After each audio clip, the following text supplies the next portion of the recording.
S'accepter soi-même avec Sainte Marie-Madeleine. Mais comment s'accepter soi-même quand on s'appelle Marie-Madeleine, celle que l'on surnommait la pécheresse publique, la femme légère? Comment s'accepter soi-même quand un passé douloureux, blessé ou de pécheur nous colle à la peau? Comment s'aimer soi-même quand les autres nous jugent, nous discriminent, quand notre conscience également nous juge? Il y a en nous trois personnages. Le premier, c'est celui que j'aimerais être. Le deuxième, c'est celui que les autres voient. Et je fais tout pour correspondre à ce que les autres attendent de moi, à ce deuxième personnage. Et le troisième, c'est qui je suis réellement. C'est pas facile d'être qui l'on est réellement. Et les deux premiers personnages qui sont des mises en scène sont dévorants en énergie. Ça nous fatigue. Et au bout du compte, on se retrouve toujours seul sans savoir qui l'on est réellement.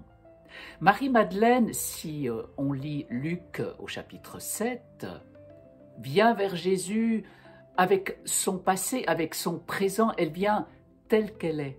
Et c'est beau de voir cette femme qui se place aux pieds de Jésus, qui pleure, qui baigne ses pieds de ses larmes, qui dénoue ses cheveux. J'aime à dire qu'on retrouve là les gestes de prostituée. Mais elle vient avec ces gestes-là. Elle ne se déguise pas parce qu'elle est cette femme-là. Et ça exprime toute la confiance qu'elle a en Jésus, en son amour. Et Jésus est touché, bouleversé par cette confiance. Et il va l'accueillir telle qu'elle est. Marie-Madeleine ne fait pas le déni de son humanité. Des fois, on peut faire le déni de certains défauts que l'on a, de certaines blessures qui présentent des comportements lourds à porter. Et quand on peut mettre un mot sur l'origine de ces comportements, c'est déjà le chemin de la liberté. Lorsqu'on est accueilli par un immense amour, par l'amour de Dieu qui nous libère de nos faux amours, on peut faire un travail sur soi-même avec lui, avec Jésus.